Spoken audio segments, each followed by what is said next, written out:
Sí, buenas tardes. Estamos dialogando con la diputada provincial por el Frente de Izquierda, Patricia Jure. Ante todo, Patricia, un gusto, un placer tenerla en Zapala. Lamentamos el día de tanto viento, pero bueno, hay que ponerle el hombro para superar esta dificultad climática. ¿Cómo anda usted? Sí, muy bien. Soy neuquina, así que nací un día de viento.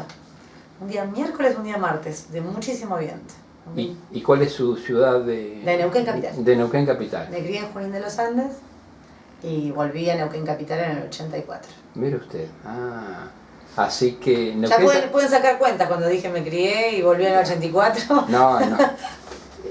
Yo la iba a presentar como, pese a su juventud, una militante histórica, podemos decir, del Partido Obrero, ¿no? Pese a su juventud. Sí, hay compañeros más históricos que yo. Norberto Calducci, compañeros que empezaron con el Partido Obrero en Neuquén mucho tiempo, décadas, creo que mucho antes que yo. El Partido Obrero tiene 50 años y bueno, como referencia nacional es el compañero Jorge Altamira, que hoy es su cumpleaños. Mira usted. Y bueno, y acá estamos, hemos tenido un desarrollo importante durante todas estas décadas. Luego con el Frente de Izquierda en el 2011 logramos la primera bancada en esta provincia y el año pasado el Frente de Izquierda conquistó 2 bancadas, solamente que tuvimos una situación que en el 15 de diciembre, en la primera sesión, bueno, la bancada del Frente de Izquierda quedó solamente con esta diputada. Claro, qué satisfacción para usted y para todo el sector de izquierda, bueno, haber asumido enorme responsabilidad, pero también un orgullo interior, es válido mencionarlo. Sí, ¿qué le parece? Porque nuestra tarea fundamental es poder desarrollar un programa socialista, un programa de independencia política de los trabajadores frente al ajuste. Estamos en un momento político que eso está más a prueba que nunca, y esto es también lo que nos trae acá a Zapala, a esta charla que realizamos, en donde el planteo central para nosotros es transformar a la izquierda y a los trabajadores en una alternativa política a un régimen ajustador como el que estamos viviendo ahora, que no es un régimen que aparece y ajusta ahora y antes no hubo ajuste. Nosotros tenemos ahora 150.000 despedidos en todo el país, pero que quedó pavimentada, digamos, una precarización laboral que dejó el gobierno kirchnerista, que permite también esa situación. O la demostración ahora, que ha sido la votación en el Senado del famoso pacto buitre, que lo votaron macristas, pero también lo votaron kirchneristas. Así es. Patricia, para redondear vuestra presentación, usted también integra la comisión de ATEM en Capital. Sí, estoy ahora por la minoría. Por la minoría. En la gestión anterior, en el periodo anterior de ATEM, fui secretaria de prensa. Y bueno, y ahora me ha tocado estar en la minoría de ATEM Capital, una combinación demasiado exigente con el lugar, la tribuna parlamentaria que hemos conquistado, y con todas las luchas políticas que en el Parlamento se sintetizan en una iniciativa, en un proyecto, pero que tiene que inevitablemente confluir con una movilización de los trabajadores. Un proyecto de ley que defienda el salario, que defienda la jubilación, que intente anular, por ejemplo, este aporte confiscatorio a los trabajadores que se le ha aumentado en el Instituto de Seguridad Social, o que se anule el impuesto al salario, o que se defiendan las condiciones más elementales del pueblo que trabaja o que intenta vivir de su trabajo. Es para nosotros una tarea enorme, siendo minoría en un parlamento. ¿Cómo uno puede pretender ser mayoría, o cómo puede uno pretender que sus iniciativas prosperen con la movilización de los trabajadores? La fusión de un método entre la bancada y la organización independiente de los trabajadores. Está bien, interesante el planteamiento. Patricia, no hace muchos días, pasa rápido el tiempo, ¿no? Pero usted me recordará, estuvo visitando Zapala y también dialogando con la comunidad educativa de la Escuela 194. Y realmente fue una charla muy interesante, teniendo en cuenta la necesidad del nuevo establecimiento. Pero eso no fue todo, después se concretó una importante reunión en legislatura, ¿no? Sí, recibí el 1 de marzo, cuando se iniciaban las sesiones legislativas, una carta de la comunidad educativa de la escuela con muchísimas firmas. Una carta conmovedora por la situación que me tocó como dirigente del sindicato denunciar en su momento. Bueno, y ahora como diputada recibí esta notificación y lo que logramos es que la comunidad sea recibida en la Comisión de Educación de la legislatura y asimismo que la ministra de Educación, Cristina Storioni, los recibiera, se reuniera con ellos, porque bueno, hay dos situaciones en la escuela. Una, la trampa mortal, que es el edificio, que hace 30 años espera un edificio propio, y todo lo que la comunidad de Zapala seguramente ya sabe, una postergación en materia de infraestructura escolar, una población creciente sin las vacantes que se necesitan, y la necesidad de una escuela que ya estaba presupuestada. Nosotros hicimos un seguimiento, y hay que, por un lado, resolver el problema inmediato, que eso fue un compromiso de Cristina Storioni que vamos a tener que seguir de cerca, de resolver inmediatamente los riesgos que implica un accidente o una situación con una niña o un niño, y las necesidades especiales de chicos o chicas con discapacidad. Segundo, la puesta en marcha inmediata como prioridad, que eso ya fue anunciado por la ministra, de la construcción de la escuela, que ya cuenta con un espacio, con una superficie, un terreno, y que incluso ya están los planos y demás. O sea que se priorice la construcción en este año 2016. Pero por otro lado, que este es el punto crítico de todo el proceso que se abrió, es que queremos saber a dónde fue a parar la plata que se presupuestó durante todos estos años, o los bonos que fueron destinados para esta obra y han desaparecido. ¿Cuál fue el destino final? ¿Se usaron? Si hubo un desvío de fondos, como muchas veces ocurre, para otro tipo de obras, que no corresponde, porque esto debería ser prioridad, la educación. ¿Se usaron? ¿Dónde está la plata? Bueno, esa es una tarea que como legisladora voy a ir siguiendo. Bueno, me espera una ardua tarea al respecto sobre este tema de referencia, ¿no? Absolutamente, porque además no es la única institución o la única obra que ha tenido esa incertidumbre respecto de sus fondos. Hay muchas escuelas y otras obras en la provincia que han tenido la misma suerte. Claro. Mala suerte. Está bien. Patricia, luego de esta entrevista que estamos realizando, tengo entendido que va a ofrecer una charla en el local del Partido Obrero acá en Zapala, ¿es así? Sí, por supuesto. El Partido Obrero tiene una tarea de gran militancia política. Estamos en un proceso de crisis en donde yo comparo esta situación como con una infección que estalla.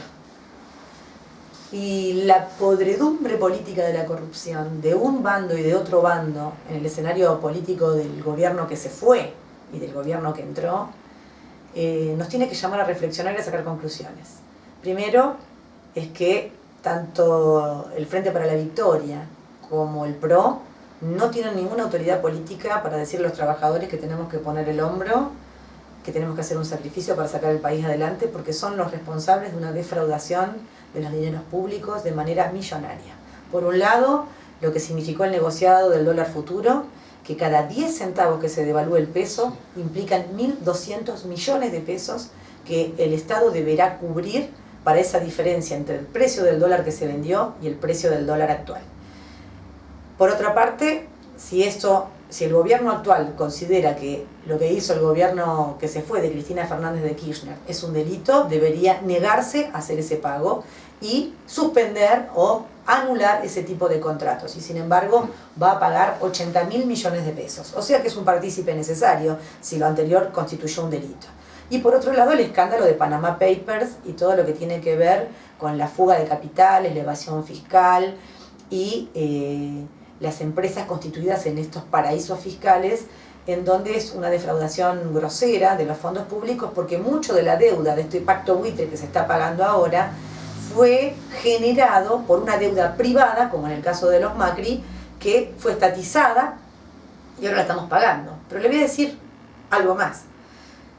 Está claro que los bonistas que compran deuda de Argentina, que son los que la gestaron a la deuda, ahora son nuestros acreedores. O sea, un empresario fugó capitales, se prestó plata a sí mismo, generó una deuda privada, logró que el Estado se haga cargo de su deuda y ahora como empresario compra bonos de esa deuda y ahora los va a cobrar. Ganó siempre. Esto es una gran defraudación. Entonces se da cuenta que se está tratando de generar una falsa polarización política entre dos bandos que dicen hay que aplicar el ajuste, porque tanto el gobierno de Macri quiere aplicar un protocolo antirrepresivo y antipiquetes, despide gente, ajusta, aplica tarifazos y demás, pero los gobernadores kirchneristas como el de Tierra del Fuego, Alicia Kirchner, o el gobierno de Santiago del Estero, de manos del kirchnerismo, han reprimido a los trabajadores. Entonces, otro signo más que confluyen en una coalición política que termina incluso con un ejemplo categórico, que es que el Frente para la Victoria haya logrado que en el Senado de la Nación se llegue a una votación de los 2/3 para acordar el pacto buitre. El mismísimo senador del MPN, Guillermo Pereira, fue uno de los que aportó su voto a esa gran confiscación que se paga el 23 de abril y que no va a redundar en inversiones internacionales o dólares que lleguen a la Argentina, sino una enorme confiscación a los trabajadores. Entonces, ¿qué hacemos? Es lo que va a tratarse en la charla de hoy, y nuestro planteo es que los trabajadores tenemos que abrirnos un camino independiente, intervenir de manera protagónica en el escenario político, porque toda esta factura la vamos a tener que pagar nosotros. Está bien. Patricia, bueno, no le queremos sacar mucho tiempo, pero me gustaría también que haga un panorama sintético, qué es lo que le preocupa de la provincia del Neuquén, teniendo en cuenta, bueno, su cargo como legisladora. Hizo mención al comienzo de la charla precisamente a este decreto sobre los aportes del instituto, pero ¿algún otro tema que le preocupa de sobremanera? Los despidos y suspensiones en el ámbito petrolero, que están ahora en suspensiones rotativas, con trabajadores que cobran el 30 o el 40% de su salario. Cuando se cumpla la tregua, van a venir los despidos, estamos hablando de 1.500 trabajadores, y están también en esa misma situación por este tema de la suspensión de la construcción de Atucha 3, de la central nuclear, 1.000 trabajadores de la PIAP, que producen agua pesada en la provincia de Neuquén para esa central nuclear. 600 toneladas que eran las que se tendrían que producir, y con la parálisis de Atucha pueden haber 1.000 trabajadores más en la calle, que han tenido durante estos meses una situación irregular en el cobro de sus salarios. Los despidos, las suspensiones, la necesidad de la reapertura de las negociaciones salariales, que la legislatura vote, que ya tiene un despacho unánime en la Comisión de Trabajo, la eliminación de la zona y los adicionales de zona sobre la base imponible de la cuarta categoría. El Congreso de la Nación tiene que votar su anulación, y allí estamos con nuestros diputados Pitrola, Sosa y López del Partido Obrero en el Frente de Izquierda peleando por eso. Son las cuestiones urgentes que el pueblo argentino y el pueblo de la provincia de Neuquén necesitan, porque la crisis es brutal. Bueno, agradecerle infinitamente, desearle buena estadía en Zapala, y para finalizar simplemente consultarle, usted es una mujer de temperamento fuerte, podemos decir. Bueno, seguramente toda esta lucha sindical, también desde el Partido Obrero, la ha ido formando con el correr de los años. Pero ¿cómo es el trato con sus pares legisladores, ¿no es cierto? Teniendo en cuenta que usted está desde la minoría, pero bueno, se hace notar con su temperamento y su voz. Y nos vamos abriendo camino, porque soy una obsesiva en algunas cosas. No me gusta dejar pasar por alto una posición política, hasta en el tema más simple, más sencillo que parezca.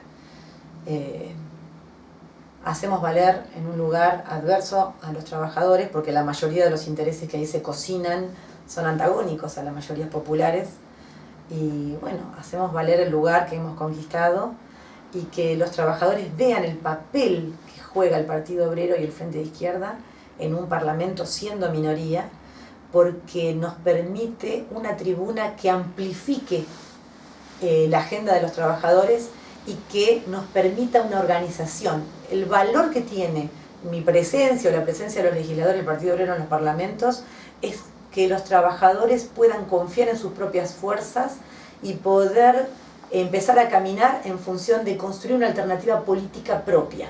Ese es el gran desafío que tenemos. Bueno, muchas gracias. Gracias a usted.